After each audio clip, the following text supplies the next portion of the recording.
warahmatullahi wabarakatuh.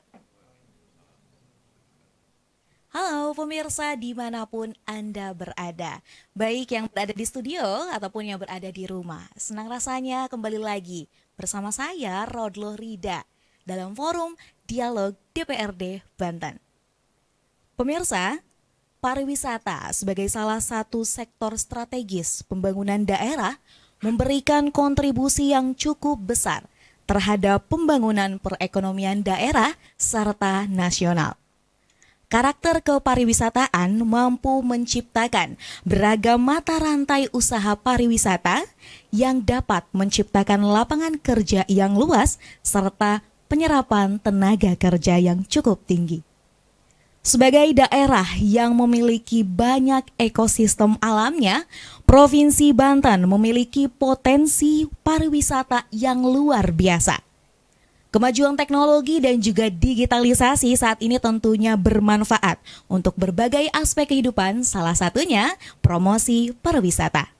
Lalu, bagaimana upaya DPRD Banten mendorong promosi wisata Banten melalui digitalisasi? Saat ini di studio telah hadir 3 narasumber hebat kita nih ya. Mari kita sapa terlebih dahulu. Yang pertama ada Ibu Encop Sophia yang merupakan anggota DPRD Provinsi Banten. Assalamualaikum Ibu. Waalaikumsalam warahmatullahi wabarakatuh. Alhamdulillah. Sehat Bu? Alhamdulillah sehat. Wah, ini merupakan narasumber yang paling cantik hari ini ya. Iya. Kita berdua. Kita berdua, baik, alhamdulillah. Nah, kemudian juga ada Pak Eko Supriyatno yang merupakan pengamat kebijakan publik. Assalamualaikum Bapak. Waalaikumsalam warahmatullahi. Apa kabar nih Pak? Baik, kita pernah ini kan? Iya, kita sebelumnya pernah berbincang juga nih Pak ya. Dan tentunya ini merupakan kebanggaan juga hari ini bisa berbincang dengan 3 narasumber kita yang hebat nih pemirsa. Dan satu lagi nih, ini ada Bapak Tri Nurtopo yang merupakan PLT Dinas Pariwisata Provinsi Banten. Assalamualaikum Bapak. Waalaikumsalam warahmatullahi wabarakatuh. Apa kabar nih Pak? Alhamdulillah sehat, baik. Alhamdulillah sehat dan baik. Dan juga tak lupa nih kita akan menyapa para pemirsa dan juga para hadirin yang ada di studio. Apa kabar teteh-teteh, akang-akang? Baik, wah ini meskipun ini hujan tapi ini tidak menyurutkan semangatnya. Karena tentunya hari ini yang akan kita bahas mengenai promosi wisata melalui digitalisasi. Nah ini karena sudah kita tadi berbincang sedikit menyapa, langsung aja nih Ibu, Bapak, kita ngobrol mengenai pariwisata yang ada di Banten. Sebenarnya bagaimana nih Bapak dan juga Ibu melihat prospek wisata yang ada di Banten? Mungkin boleh dijawab pertama oleh Bapak Tri Nurtopo, silakan. Terima kasih. Yang jelas sekarang pariwisata sebagai motor utama ekonomian lah. Apalagi dengan didukung oleh Ekrab sekalian. Jadi kita harus optimis bahwa pariwisata di Banten akan lebih baik. Apalagi dengan sekarang sudah infrastrukturnya, pendukungan infrastruktur juga didukung.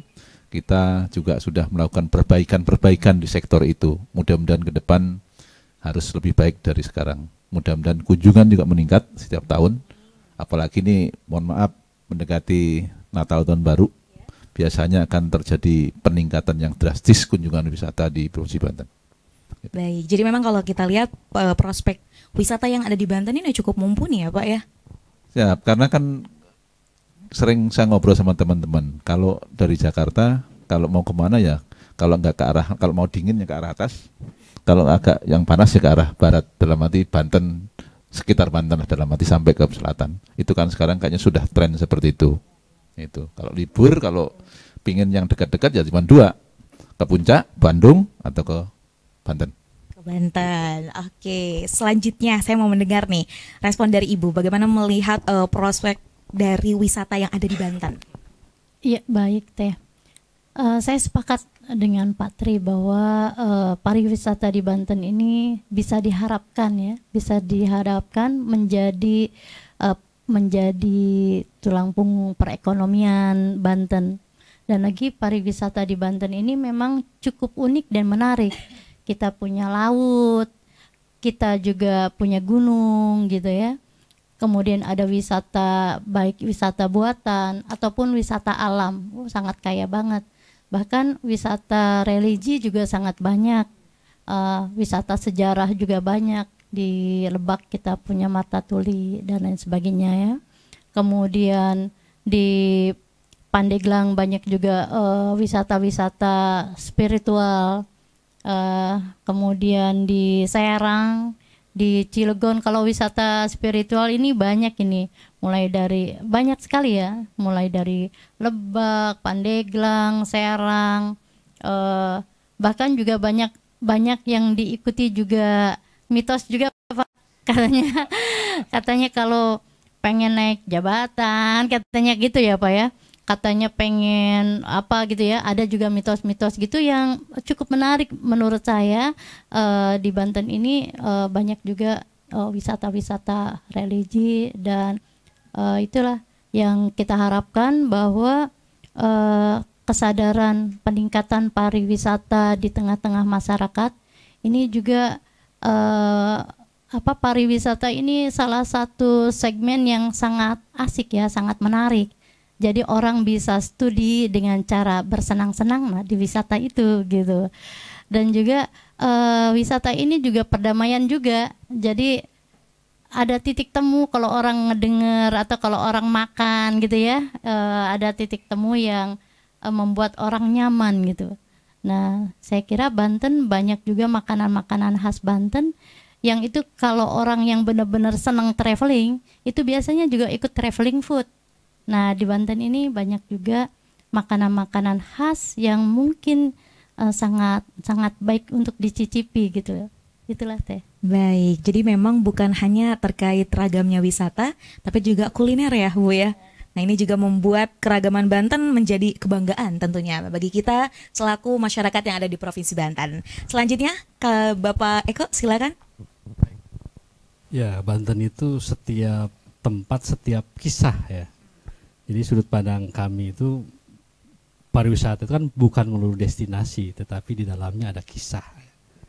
Misalkan tentang alam, tentang sejarah, tentang kehangatan warganya, masyarakatnya. Tadi sudah disampaikan oleh Ibu Dewan bahwa potensi Banten itu menjanjikan ya. Karena jarang sebuah provinsi begitu komplit, ada wisata religi, wisata alam, wisata budaya. Tetapi memang butuh pendekatan out of the box atau kekinian atau modern ya.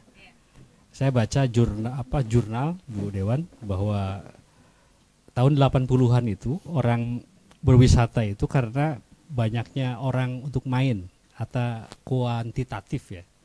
Lalu tahun 2000 berubah lebih kepada alternatif tourism. Tapi 2024 hari ini lebih kepada kualitas, lebih kepada rating ya, lebih kepada review. Orang lihat, saya pikir Banten bisa menjadi kekuatan besar pariwisata dunia itu. Baik, selanjutnya nih, ini mau bertanya kepada Pak Tri ini selaku PLT dari Dinas Pariwisata Provinsi Banten.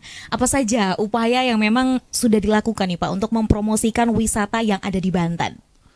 Ya, kita selain menggunakan ya seperti acara seperti ini, kita menitip lah banyak ke teman-teman informasi yang streaming ya, seperti kayak TV, kita juga menggunakan teman-teman medsos, influencer lah, apapun, YouTuber, itu sering kita minta bantuan. Jadi kami contohkan, ayo kita minta dukung dong kami untuk melakukan kegiatan promosi. Karena kalau sekarang hanya promosi tidak fasilitasi dengan digital, saya nggak ngerti sampai kapan, sampai di mana orang akan tahu. Kalau dulu mungkin sebelum ada digital, oh sana bagus, di sana bagus. Sekarang tadi Pak Eko tadi ada hitung-hitungan yang orang, oh ini viral, ayo kita ke sana gitu Pak. Nah itu yang harus kita manfaatkan juga. Mungkin kita contoh yang agak ini waktu pertama kali ditemukannya, bukan pertama kali diviralkannya negeri di Asawan. Waktu itu Pak Gubernur WH ke sana, terus viral, besoknya macetnya parah. Karena memang banyak kunjungan sampai motor-motor ya. Itu jadi tetap kita gunakan fasilitas-fasilitas itu. Karena kalau kita hanya kalau orang Jawa bilang kedok-kedok sampai orang datang, oh sana bagus, itu masih kurang bagus. Tapi ada review yang disampaikan lewat internet itu yang dari medsos itu yang akan lebih bagus. Ini yang akan kita coba. Jadi kita gunakan juga, kita juga meng-hire teman-teman yang YouTuber lah, semacam itu, influencer. Jadi itu kita jumlahkan. Baik, kemudian nih, ini untuk Ibu nih pertanyaannya, selaku dari DPRD Provinsi Banten nih Bu, alasan utama nih DPRD Banten ini memprioritaskan promosi wisata Banten melalui digitalisasi ini apa Bu? Kan tadi salah satunya juga Pak Tri sudah berbicara bahwa saat ini gitu kan, dengan adanya teknologi ini menjadikan salah satu manfaat untuk mempromosikan wisata. Silakan Ibu. Ya, alasannya itu kalau kita, karena zaman sekarang ini kita kan tidak bisa menyetop zaman ya, dan zaman sekarang ini memang era digitalisasi. Jadi kalau digitalisasi ini bisa dilihat bukan saja tetangga kita, bukan saja tetangga kampung, tapi secara global, secara internasional orang bisa melihat. Itu bisa googling, bisa nyari gitu ya, orang mau kemana bisa nyari. Nah inilah pentingnya kita punya program di mana mengenalkan pariwisata Banten melalui digitalisasi. Itu karena pariwisata itu adalah wajah dari Banten itu sendiri. Jadi wajah Banten, kalau orang pengen tahu apa sih Banten itu, wajahnya kayak apa, cantiknya kayak apa, tampannya kayak apa misalnya gitu ya, dilihat dari pariwisatanya. Dan lagi pariwisata ini sangat menarik karena orang yang serius pengen studi bisa juga di pariwisata. Orang yang aduh saya ribet baca buku, saya pengennya senang-senang aja, itu di pariwisata juga ada gitu loh. Jadi pariwisata ini sangat terbuka dan juga bagian dari, kalau kita mau bilang ada identitas Bantennya dan lain sebagainya ya, mengenalkan gitu, mengenalkan Banten itu apa gitu, Banten itu kayak apa sih, mulai dari tempatnya, tempat yang indahnya, kemudian makanannya dan lain sebagainya. Melalui program digitalisasi itu lebih efektif dan efisien. Efektifnya adalah bahwa informasi itu bisa langsung menyebar ke seluruh penjuru di sudut-sudut. Karena sekarang informasi digitalisasi ini orang tidak mesti dia berjalan mencari informasi, kadang-kadang informasinya itu datang sendiri gitu loh, hadir sendiri. Kita lagi duduk-duduk informasi itu lewat gitu ya. Kalau kayak misalnya teh yang suka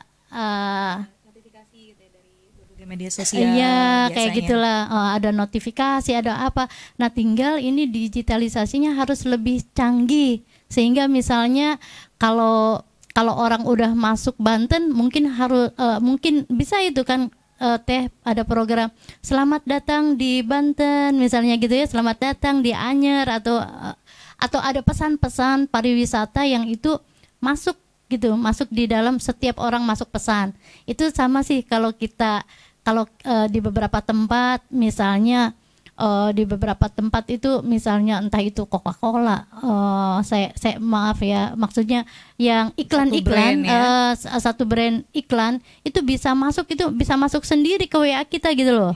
Nah itu kayaknya menarik juga itu Pak Kadis ya di Blast. Jadi begitu datang orang sudah dibilang selamat datang di ini gitu ya. Kalau misalnya destinasi di situ dekat di mana itu mungkin bisa juga disampaikan gitu. Silahkan merasakan ini makanan apa, karena di Banten ini setiap tempat itu ya punya makanan khasnya juga gitu. Dan saya kira kalau orang yang senang dengan pariwisata itu mencicipi makanan yang dia belum pernah, dia itu tidak menjadi juri dalam makanan.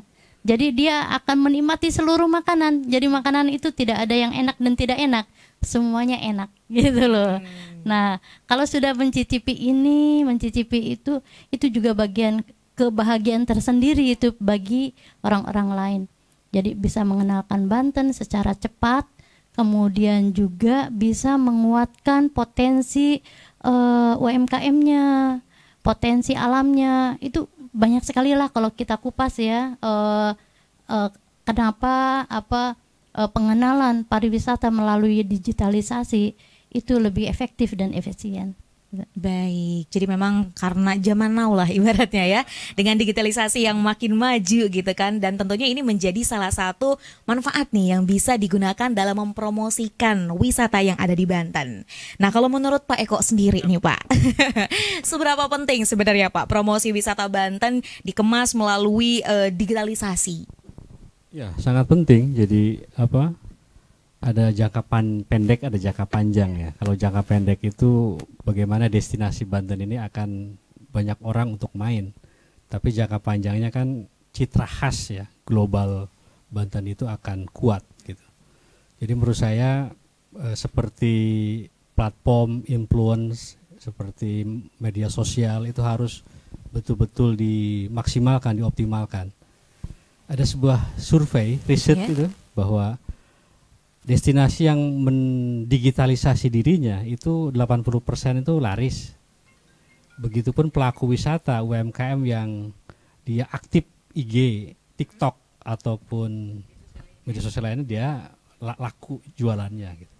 Beda yang gaptek gitu. Itu di si survei. Itu menurut survei ya Pak. Betul, jadi ini kalau kita lihat ternyata sudah ada risetnya yang membuktikan bahwa digitalisasi promosi ini lebih berdampak. Oke, nah kemudian nih Pak, ini selaku dari Dinas Pariwisata, program yang memang ini mengaitkan dengan digitalisasi, ini apa nih Pak yang sudah dicanangkan dan atau mungkin akan on the way nih? Oke, jadi kita lagi berjalan dan sudah sebagian kita mencoba mendigitalisasi lokasi-lokasi wisata yang potensial. Karena kalau yang sudah maju mungkin orang sudah tahu. Sekarang kan kita mencari yang masih potensial, kita coba digitalize, nanti kita coba yang melibatkan teman-teman yang luncur dan itu kita coba tawarkan. Jadi mungkin akhirnya kita juga menambah lokasi-lokasi yang potensial, tidak hanya yang ada sekarang Bu, termasuk makanan khas. Saya mencoba di sini tuh ada makanan apa kita coba. Kemarin kami di provinsi juga lagi ngadakan, kita coba ada acara lomba fotografi Bu, dalam rangka meningkatkan nanti apa yang akan disampaikan lewat. Kalau fotografi mungkin kalau saya lihat foto, saya moto mungkin nggak ngerti. Tapi kalau orang-orang yang ahli foto bisa menilai bahwa oh ini jadi bagus gitu. Kalau saya moto mungkin nggak bisa lah. Kami kemarin sudah melakukan itu. Kami juga mencoba, masalah kan sekarang ada kegiatan-kegiatan yang kaitan dengan makanan yang tadi kuliner, kita coba nyempak untuk itu. Jadi foto itu memfoto kuliner. Nanti apa yang terjadi? Nah itu nanti mungkin setelah sampaikan nanti hasilnya akan ada review Pak ya. Mungkin mudah-mudahan kalau makan ini orang senang, karena kan tidak semua orang suka ada orang makanan ini senang, ada enggak. Ini coba kita gunakan fasilitas itu, kita juga banyak memasang informasi-informasi di luar. Terasa itu. Jadi kita tetap melakukan kegiatan-kegiatan itu. Selain itu kita juga menggunakan penyediaan infrastrukturnya sendiri harus kita siapkan. Itu Pak yang PR-nya. Kita infrastruktur jangan sampai kita mohon maaf aja kita gembur-gemburkan sini bagus tapi infrastruktur nggak cukup. Itu yang harus kita hati-hati. Jadi kemarin tadi saya ngobrol juga, ini kalau sudah ada bis masuk hitungannya beda lagi. Karena jalannya kan harus lebar. Ini saya kebetulan masih ngerangkap dari di sub, saya nyoba saya gabungkan dua itu. Okay. Baik, mau mendengar tanggapannya dari Pak Eko nih berkaitan dengan program yang tadi disampaikan oleh Pak Tri. Oh baik, iya. Jadi ketika masyarakat atau saya pribadi ingin berwisata, itu imajinasi saya itu happy. Jadi serba gembira lah. Kebayang kalau saya main ke suatu tempat di Banten, air mineral 10.000 misalkan, yang biasa 3.000 di Waralaba, lalu toilet mangpet, polisi lalu lintasnya tengil, nuker uangnya culas gitu kan. Ibu dari Jogja, betapa asiknya di Jogja atau ke Bali. Di Bali itu nggak ada yang rese, wisata itu polisi lalu lintas nggak ada. Di sana pacalang, tidak ada pengemis, jadi serba murah masuk area gitu. Coba perhatikan wisata-wisata di Banten. Jadi menurut saya infrastruktur penting gitu ya. Yang kedua adalah partisipasi publik, bagaimana otentik dan emosional warga itu menyatu dengan wisata itu. Baik, jadi kalau mau membandingkan tentunya ya ada banyak daerah yang ada di Indonesia yang tentunya sudah menerapkan bagaimana promosi wisata ini dapat terrealisasi dengan baik. Tapi ya kita juga pasti optimis ya Bu, Pak. Ini menjadikan Banten bisa lebih baik lagi, harus tentunya. Nah, selanjutnya mau dengar tanggapan dari Ibu nih mengenai program yang tadi disampaikan oleh Pak Tri. Ya, Ya, saya sebelum saya menanggapi program dari Pak Tri, saya sepakat bahwa pariwisata itu bukan sekedar kita punya makanan, kita punya tempat yang cantik-cantik, yang ganteng-ganteng ya. Tetapi di dalamnya itu sebenarnya ada satu edukasi ya, edukasi moral. Karena untuk mendatangkan wisatawan itu tentu saja keamanan itu menjadi faktor utama. Orang mau investasi, orang mau jalan-jalan itu pasti aman atau tidak. Kemudian keramah tamahan. Nah kita ya sebenarnya sudah punya potensi ramah tamah.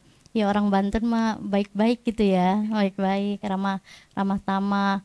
Nah itu juga salah satu bentuk juga gitu, salah satu bentuk membuat wisatawan yang datang ke Banten itu ngangenin gitu. Jadi senang untuk kembali lagi. Dan lagi-lagi memang saya sepakat ini mumpung Pak Tri ini masih double ya. Jadi mau tidak mau yang namanya infrastruktur itu memang sangat diperlukan. Itu dulu ya. Baik, wah ya ini makin seru pemirsa perbincangan kita pada hari ini. Dan Bapak Ibu kita akan break sejenak nih dan kita akan kembali sesaat lagi. Maka dari itu jangan kemana-mana pemirsa, tetap bersama kami di Forum Dialog DPRD Banten.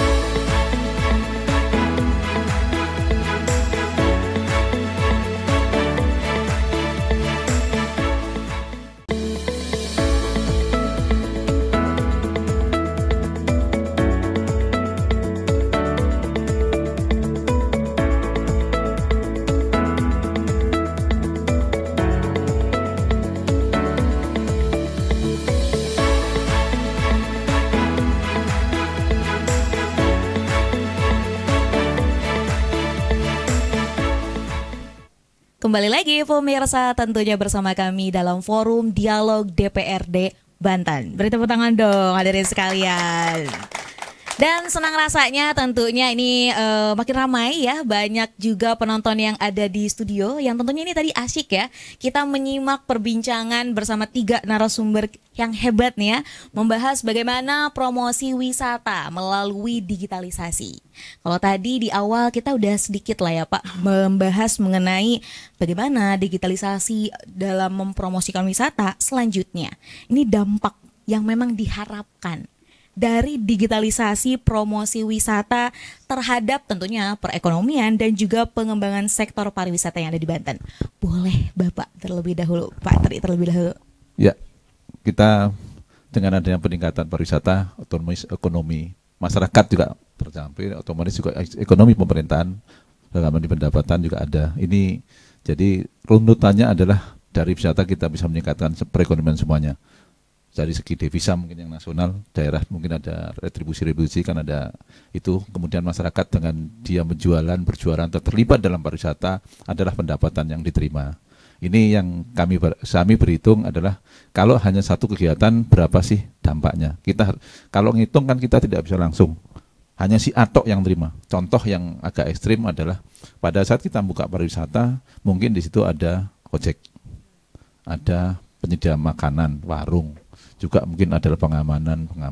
Nah ini kan akhirnya masyarakat tergerak, terasa dilibatkan istilah Bu ya. Jadi merasa dilibatkan, akhirnya ekonomi masyarakat itu bergerak. Kami berharap ada kawasan wisata, ekonomi masyarakat juga ikut bergerak. Itu yang ini. Jadi dampaknya perekonomian selain kawasan wisata juga dampaknya. Makanya kan ada juga keterlibatan masyarakat, CSR-nya dilibatkan masyarakat untuk mendukung kegiatan pariwisata itu.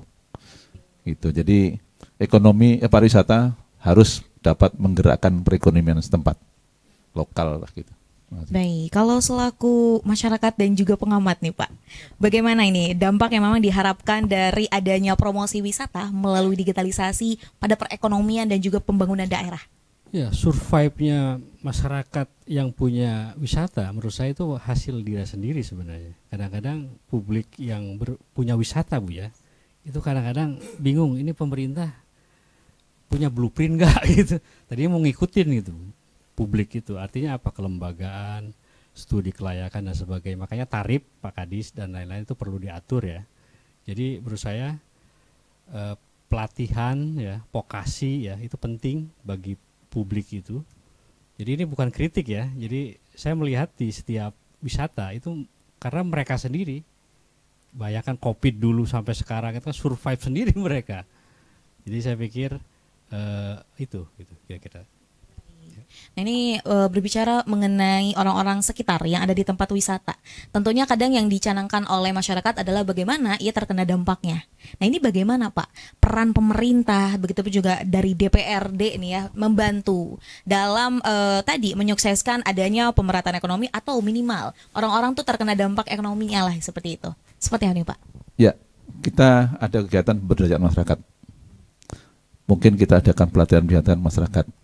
Ya, saya bilang tadi, dampak tidak harus langsung, tapi juga pengembangan berikutnya. Kalau dampak langsung kan hanya yang orang bekerja Bu ya, bekerja di wisata itu dampak langsung karena dapat gaji. Tapi yang saya bisa bilang ada, mungkin di situ ada perlu penyediaan kuliner bagi pegawai, pengunjung. Ini kan jadi bergerak semuanya. Ini kami mencoba melakukan pemberdayaan masyarakat sekitar. Nah kemudian kita dari Pemprov ya kita juga melakukan pelatihan-pelatihan. Tidak hanya tadi Pak ini seolah berdiri sendiri, berjalan sendiri. Kita juga harus terlibatkan teman-teman yang terlibat di dalamnya juga anggaplah pengamat atau LSM Pak ya bahasanya lembaga masyarakat.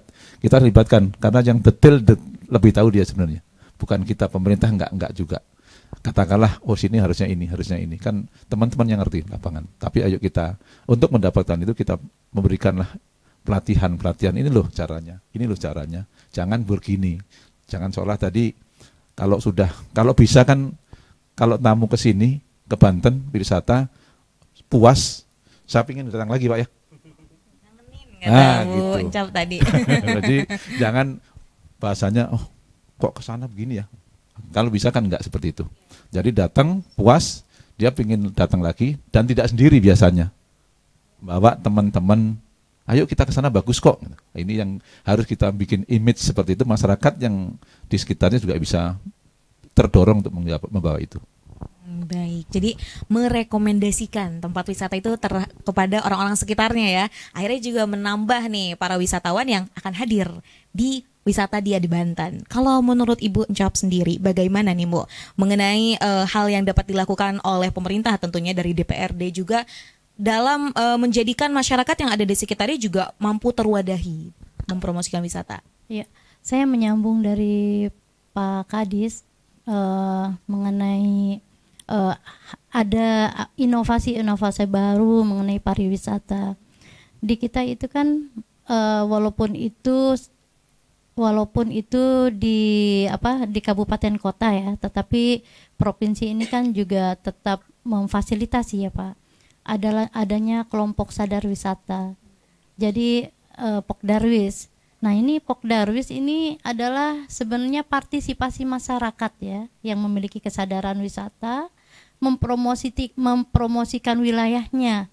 Karena wilayah kita ini bagian dari Banten ya, kekayaan Banten, dan kekayaan Banten ini adalah kekayaan global loh.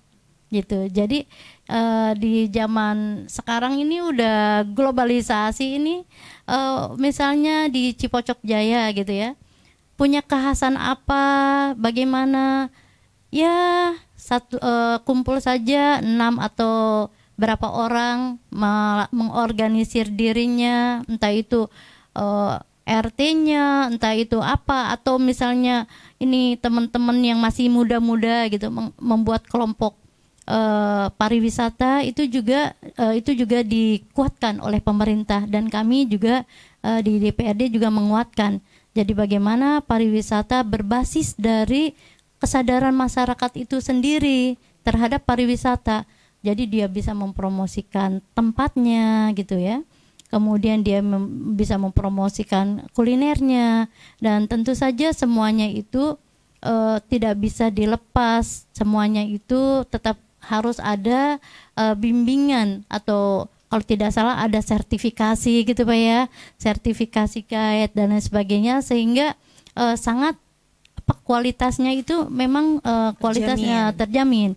Nah kalau itu berbasis dari partisipasi masyarakat, tentu saja diiringi dengan industri kreatifnya teh, tentu saja itu gitu. Nah tinggal dari yang kecil-kecil ini, dianggap kecil ini, bagaimana kami di DPRD dan pemerintah menguatkan kelompok-kelompok itu gitu, menguatkan kelompok-kelompok itu, kemudian ya menguatkan kelompok baik dari kita juga menyarankan tidak usah dibatasi yang namanya kelompok Pokdarwis, karena itu luar biasa loh. Kalau ada kampung, kalau di Jogja itu ya Pak ya, di kita juga ada kampung Mbe Cina gitu ya, kampung domba kan, atau beberapa Pokdarwis, mohon maaf tidak bisa saya sebutkan satu persatu. Ini juga gitu yang bisa menawarkan untuk secara global loh. Nah saat mereka datang, sarana prasarananya, disitulah letaknya pemerintah, ada partisipasi masyarakat, ada penguatan dari pemerintah. Ini kebetulan Pak Kadisnya ini double ya Pak. Jadi kita sangat senang ini, karena nanti di situ jalan lingkungannya bagus gitu kan, jalannya bagus, jalan provinsinya tentu saja, kemudian jalan lingkungannya, terus juga listriknya, sehingga bisa lama gitu, orang bisa berlama-lama di sana, jadi sarana prasarananya. Kemudian juga sertifikasi dari guide-nya dan lain sebagainya itu juga perlu dikuatkan juga, sehingga wisata di Banten ini dilakukan secara komprehensif, dan itu dilakukannya tidak saja oleh Dinas Pariwisata, tapi ada stakeholders yang ikut juga membesarkan pariwisata, karena dengan membesarkan pariwisata Banten sesungguhnya itu sudah membesarkan Banten, wajah dari Banten itu sendiri gitu. Baik, jadi memang tadi ada perbaikan SDM, kemudian juga infrastruktur, dan tentunya ini akan saling berkesinambungan ya untuk mempromosikan wisata yang ada di Banten. Boleh Pak Eko menanggapi nih tadi yang disampaikan oleh Bu Encop? Iya, yang disampaikan oleh Bu Dewan Panutan ini disebutnya demokratisasi pariwisata ya. Saya punya kisah potret di kampung saya. Saya kan tinggal di Pandeglang Pak, di Labuan. Ada anak muda namanya Rimba. Dia bikin namanya Pantai Pandan. Teman-teman sudah ke sana ya. Pandan itu anak buahnya 45 ya. Gak ada hotel anak buahnya 45. Karena akar rumput ininya masyarakat. Alam gratis. Dia beli ornamen-ornamen bekas tsunami dia olah ya. Terus dia karcisnya 20.000 masuk itu ya. Kalau weekend agak mahal ya. Tapi dia laris dari minuman dan makanannya gitu. Itu menurut saya itu sebuah tren baru ya. Berpariwisata itu membuat destinasi itu tidak melulu jangka pendek, tetapi kita jangka panjang. Jadi apa yang disampaikan Ibu Dewan tadi itu namanya demokratisasi pariwisata. Saya pikir banyaklah di Banten ya. Kemudian ini kan kadang juga suka ada keresahan nih Pak, ini berkaitan dengan destinasi wisata. Kadang ketika kita datang ke tempat satu wisata ada pungli, betul ya? Atau mungkin ada keresahan-keresahan lain yang kadang dirasakan gitu oleh wisatawan. Sehingga ini yang niatnya mau bikin Banten ngangenin gitu, ternyata nggak kangen, malah kapok. Ini gimana nih Pak tanggapannya? Silakan Pak Tri. Ya, itu kalau dibicara gitu mudah-mudahan kita akan ke depan lebih baik. Pertama dulu niatnya kita baik dulu. Memang secara ada aturan-aturan yang harus kita lindungi, kita laksanakan Bu. Ada aturan katakanlah pungli yang sering muncul kan pungli masalah parkir Pak. Saya pernah komunikasi dengan, karena itu kan wilayah kabupaten Bu. Ini gimana untuk menyelesaikan masalah parkir di Anyer sampai 100-an ribu. ini kan gimana sih pola. Mungkin perlu ada ketegasan, dalam arti ada detailkan di dalam tiket yang orang ngerti, oh ternyata 100.000 itu bukan hanya untuk parkir, tapi ada apa-apa. Itu yang, tapi semua tertulis lebih bagus. Jadi tidak terbuka lah, dalam arti memang harganya segini, ini loh rinciannya. Serasa kalau semua sudah tertata, orang akan mikir. Harga contoh yang agak ekstrim waktu itu kita bicara makanan, Pak ya. Makanan kalau ditampangkan itu, contoh ikan ini harganya sekian, kan nggak bisa. Orang udah ngerti, oh makanan ini harganya segini. Tapi kalau nggak muncul, nggak tertulis, ya sudah akhirnya gitu. Nah, termasuk itu adalah aturan-aturan. Aturan tadi sampai contoh yang masalah parkir tadi. Oke lah segitu, tapi ada detailkan apa sih rinciannya, kenapa segitu. Itu mungkin orang akan ngerti lah gitu. Yang jadi masalah kan orang tidak ngerti, langsung kena, akhirnya persepsi cuma parkir kok sampai 500.000. Mungkin kan dia posisinya ada di situ, ada kegiatan apa. Ada yang contoh pantai, oh dia pantai kan gitu. Ini yang perlu ada ketegasan aturan yang untuk masalah yang tadi, mudah-mudahan dengan ketegasan aturan terus semua tertera aturannya, semua besarannya, mudah-mudahan pungli itu bisa berkurang. Tapi kita harus yakin bahwa itu akan ke depan akan baik. Orang akan berpikir, kalau saya tadi datang ngangen Bu ya, datang ke situ deh pertama kali malas, akan selesai juga masalahnya. Tapi kalau bisa kan datang, nikmati, puas, saya akan datang lagi. Oh enak ternyata di sana, gitu Pak ya. Gitu. Serasa itu kita harus ciptakan itulah ke depannya. Tapi kita harus mulai, kita aturan dulu siapkan. Kalau perlu semua aturan harus tertulis, jadi orang ngerti apa sih yang akan dinikmati, apa yang akan diambil, itu ada setelah itu. Jadi pungli akan berkurang. Terima kasih. Baik, jadi memang ini harus ada peraturan ya, agar kita sebagai wisatawan juga nggak kaget gitu. Jadi kalau semisal ditanya ini buat apa gitu ya, sudah ada tertera. Dengan begitu kan jadi tidak akan ada cekcok lah ibaratnya antara wisatawan dan juga mungkin pihak yang terkait. Nah kemudian nih Bu, sejauh mana sebenarnya anggota DPRD Banten melibatkan teknologi ataupun platform seperti media sosial, website dan juga aplikasi wisata dalam strategi promosi wisata yang ada di Banten? Ya, sejauh ini sependek saya tahu bahwa Dinas Pariwisata sudah menggunakan media sosial, kemudian website juga dengan berbagai macam digitalisasi. Nah, tinggal kita selalu mendorong dan memastikan tentu saja teknologi itu selalu ada keterbatasan, ada pengembangan yang itu harus diikut sertakan pengembangannya gitu. Jadi nggak katrok kira-kira gitu. Jadi bagaimana mengenalkan misalnya keindahan Pantai Anyer itu benar-benar harus di cara motonya dan lain sebagainya itu benar-benar sudah bisa menarik gitu, memukau orang melihatnya, pasirnya dan lain sebagainya gitu. Kemudian bagaimana sawarna gitu ya, keindahan-keindahan itu jadi angel-angel yang memang itu sangat eksotik ya bagi wisatawan itu. Dan artinya bahwa SDM-nya bukan saja alat-alatnya yang canggih, tetapi SDM-nya juga memiliki kecanggihan sehingga pesannya juga tercapai. Itu yang digitalisasinya. Tetapi itu saja tidak cukup tanpa kita dalam realitasnya.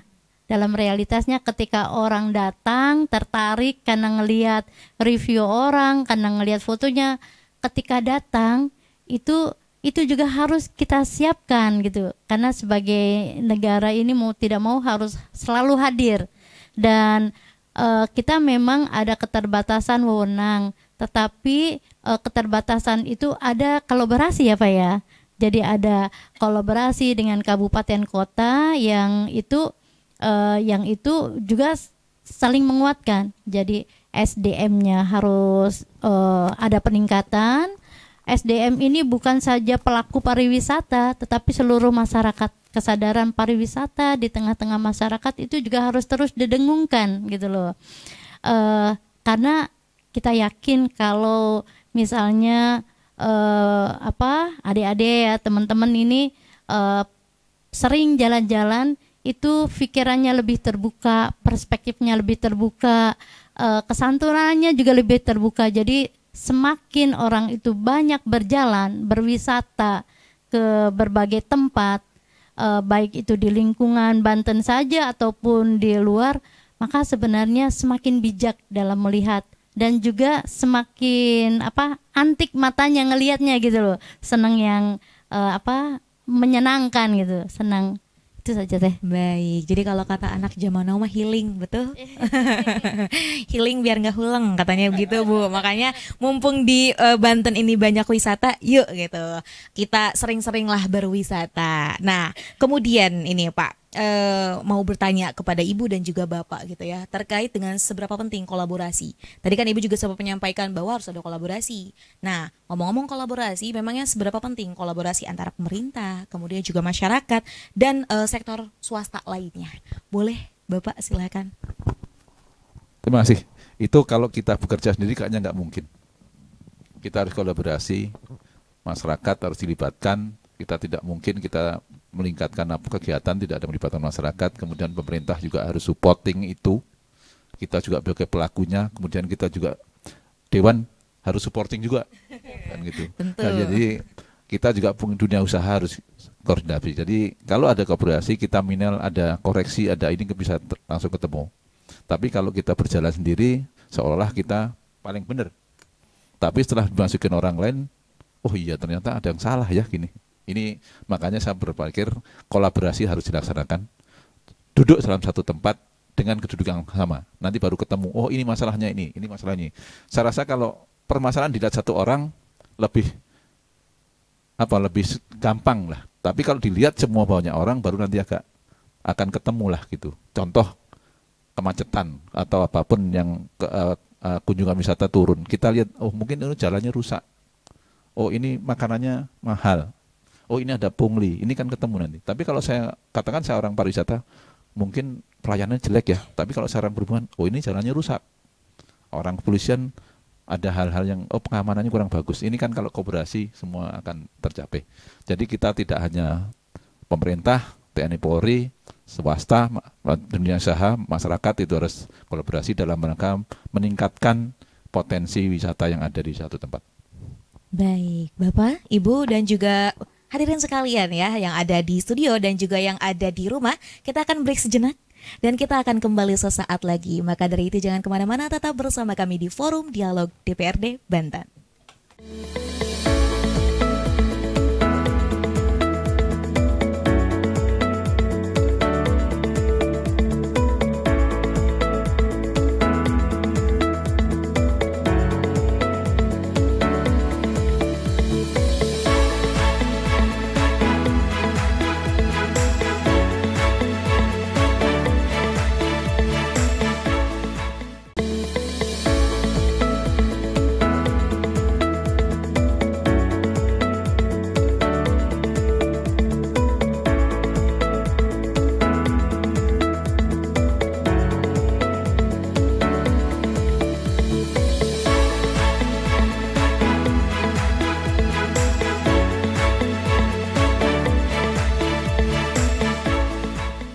Terima kasih pemirsa, masih bersama kami tentunya di Forum Dialog DPRD Banten. Beri tepuk tangan dong hadirin sekalian. Ini seolah-olah seperti serius, padahal dari tadi kita ngomongnya asyik sekali ini ya, ngomong tentang wisata. Nah Bapak, Ibu, di segmen ketiga ini, kalau tadi saya bertanya kepada Ibu dan Bapak narasumber hari ini, selanjutnya akan ada audiens yang ada di studio nih, yang akan memberikan pertanyaan. Boleh?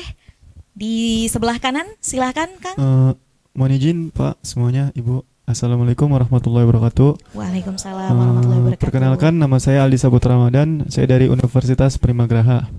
Nah, kalau menurut Bapak atau Ibu, solusinya bagaimana untuk konsep pengembangan masyarakat yang terlibat di dalamnya agar mereka mampu mengembangkan SDM yang bagus dan berpotensi baik, sekaligus menjalankan amanah di dalam peran mengembangkan pariwisata di Banten.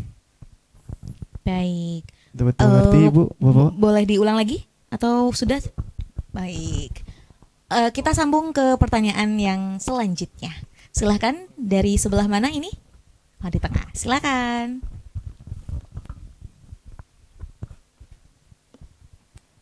Assalamualaikum warahmatullahi wabarakatuh. Waalaikumsalam warahmatullahi wabarakatuh. Perkenalkan, nama saya Rina Rahayu. Saya dari Universitas Untirta. Untirta. Baik. Silakan Kak. Izin bertanya, apakah langkah-langkah yang dapat diambil untuk meningkatkan pengelolaan pariwisata di suatu destinasi? Oke, baik. Tepuk tangan dong untuk dua penanya kita hari ini. Baik, langsung saja sepertinya Pak Tri dari tadi sudah siap nih untuk menjawab pertanyaan yang pertama. Silakan Bapak. Terima kasih tadi yang Mas siapa? Mas Aldi. Ya, saya bilang tadi, kalau kita ngembangkan kawasan wisata tanpa melibatkan masyarakat, nonsen lah artinya, dalam arti wisatanya maju tapi masyarakat nggak maju. Makanya kita libatkanlah dalam ratu yang tadi Bu Dewan ada Pok Darwis. Dia kan bisa terlibat. Lah kita biasanya juga melibat kita berikan bimbingan binaan. Kita juga ada kelompok Darwis ini, kelompok Darwis ini. Jadi kita berupaya untuk masyarakat terlibat di dalam kegiatan wisata itu. Ya, jadi jangan berpikiran kita hanya mengembangkan kawasan wisatanya tapi masyarakatnya ketinggal. Bahasanya gitu ya. Jadi wisatanya maju, masyarakat juga maju. Ekonomi meningkat juga masyarakat ikut ini. Lah pola-pola yang kami gunakan biasanya kita lakukan pembinaan atau bintek apapun namanya, tapi melibatkan masyarakat. Saya bilang tadi, kita tidak tahu apa yang ada di lokasi itu. Yang lebih tahu adalah tempat masyarakat.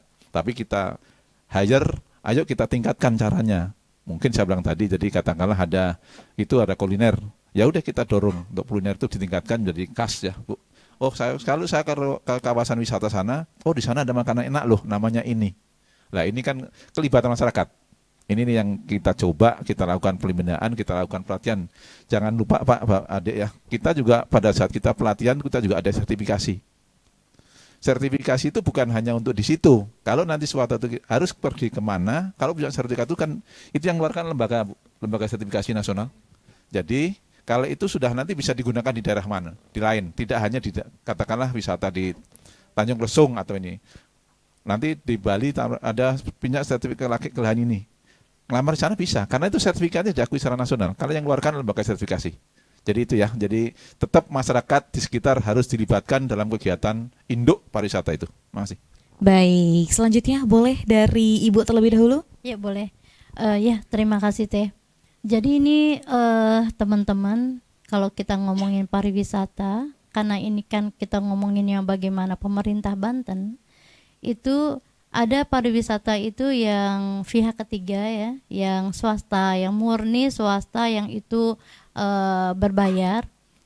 Kalau kita ngomongin tentang pemerintah Banten, tentu saja peningkatan pariwisata itu adalah peningkatan pariwisata yang kita punya gitu loh, yang tumbuh dari kita, yang tumbuh dari masyarakat Banten, yang itu kita kembangkan. Dan kita upaya tentu saja kalau pemerintah ngomong pariwisata itu kan lebih pada pelayanan publik ya Pak ya. Bagaimana wisata itu dinikmati oleh masyarakat dan tidak berbayar gitu ya. Kalaupun harus bawa uang itu berbayarnya untuk makan kita, untuk minum kita gitu ya. Itu tetapi bukan itu ansih, kita juga pemerintah mendukung juga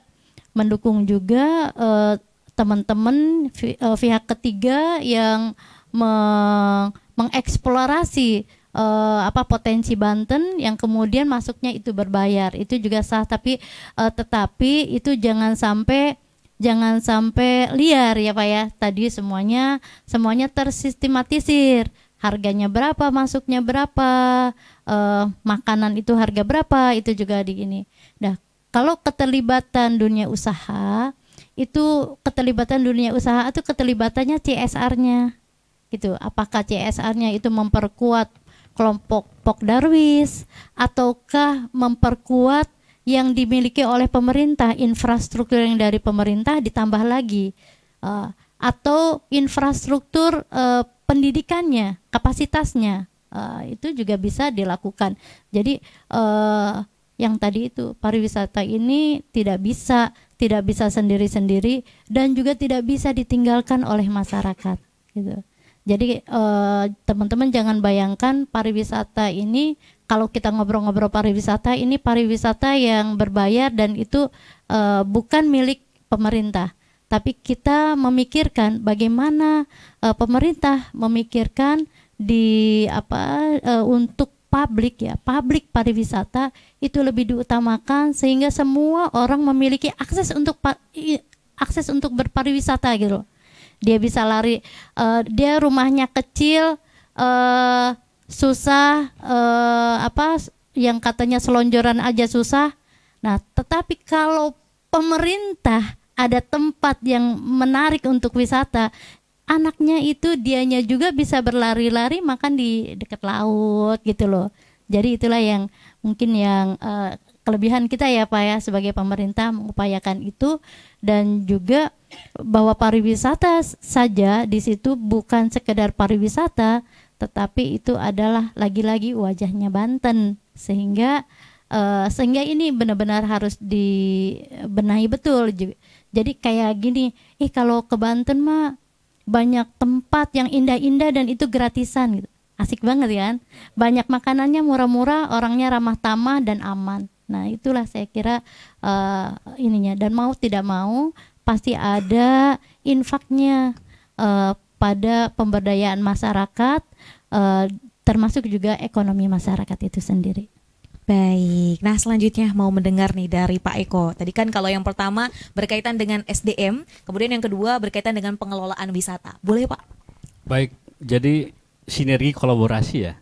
Jadi masing-masing pihak itu punya peran. Pak Kadis sama Bu Dewan itu kan bagaimana menyiapkan infrastruktur pariwisata, menyiapkan regulasi tadi cerita pungli, infak, iuran faksa. Kalau ada regulasi tidak akan ada pungli, satu utuh ya dari atas ke bawah. Lalu bagi swasta CSR-nya kan bisa melatih SDM. Bagaimana paradigma baru hari ini kan pelatihan vokasi. Jadi bagaimana pelaku-pelaku wisata itu, pelaku-pelaku UMKM itu didorong untuk digitalisasi. Bagaimana branding, marketing, itu tugas swasta sebenarnya. Lalu masyarakat tadi, bagaimana mereka menjadi ujung tombak wisata itu. Kultur, santun ya, bagaimana menjaga keramahannya. Saya main ke Curugong Bu, bayarnya 5.000, murah. Tapi tikarnya 50.000. Terus kemana-mana hampir 300.000 itu, kok mahal-mahal juga gitu. Jadi gitu. Baik, memang pada intinya perlu ada kolaborasi. Nah, ini juga pasti akan berdampak pada sumber daya manusianya, kemudian juga pada pengelolaan wisatanya. Nah, baik Bapak, Ibu, dan pemirsa sekalian, tidak terasa nih, kita sudah di penghujung acara ya. Tapi sebelum menutup perjumpaan kita hari ini, boleh dikasih closing statementnya nih, atau pernyataan penutup kepada pemirsa mengenai tema kita hari ini. DPRD Banten dorong promosi wisata Banten melalui digitalisasi. Boleh dimulai dari Ibu terlebih dahulu. Terutama teman-teman yang ada di sini, dan juga mudah-mudahan teman-teman yang di luar sana ya, sahabat dari Sultan TV. Mulai sekarang mari kita menikmati pariwisata yang kita miliki dan kita viralkan bersama. Dengan begitu maka akan menggeliat pariwisata Banten, dan Banten mulai dikenal bukan saja oleh teman-teman di sini, oleh masyarakat Bantennya dari satu tempat ke tempat lain, tetapi juga mulai dikenal di mancanegara juga. Terima kasih. Baik, tepuk tangan dong untuk closing statement dari Bu Encop. Dan kemudian silakan dari Pak Eko terlebih dahulu, Pak. Baik, digitalisasi pariwisata itu ibarat sebuah sungai yang besar yang arusnya kencang. Itu bukan pilihan, tetapi sebuah keharusan. Jadi sebagus apapun program, pada akhirnya akan ditentukan oleh digitalisasi itu. Baik, lagi tepuk tangannya boleh. Dan yang terakhir, silakan Pak, dari Pak Tri. Ya, kita dukung digitalisasi pariwisata di Banten. Mudah-mudahan dengan orang lebih mengenal akan berkunjung lebih besar. Tapi ada hal yang harus kita siapkan. Kolaborasi tadi, baik infrastruktur, penyedianya, dalam arti ini dan masyarakatnya. Kita harus dukung semua itu untuk agar tercipta bahwa wisata ke Banten menguntungkan dan ingin kembali, kangenin kata Ibu ya. Gitu, makasih. Baik, wah ini sungguh seru sekali perbincangan kita pada hari ini. Terima kasih Bapak dan Ibu sudah berkenan nih meluangkan waktunya kita berbincang mengenai promosi wisata melalui digitalisasi. Sehat dan sukses terus Bapak, Ibu, dan pemirsa sekalian baik yang ada di rumah dan juga yang ada di studio hari ini. Kita tepuk tangan dong untuk kita semua. Baik, kita tutup Ibu, Bapak, serta hadirin sekalian, pemirsa dimanapun Anda berada. Demikian perbincangan kita hari ini, membahas mengenai DPRD Banten, dorong promosi wisata Banten melalui digitalisasi dengan 3 narasumber hebat kita. Semoga apa yang kita perbincangkan hari ini dapat bermanfaat dan juga berkelanjutan. Saya, Raudlo Rida, dan segenap kru yang bertugas pada hari ini mengucapkan terima kasih, pamit undur diri. Sampai jumpa. Wassalamualaikum warahmatullahi wabarakatuh.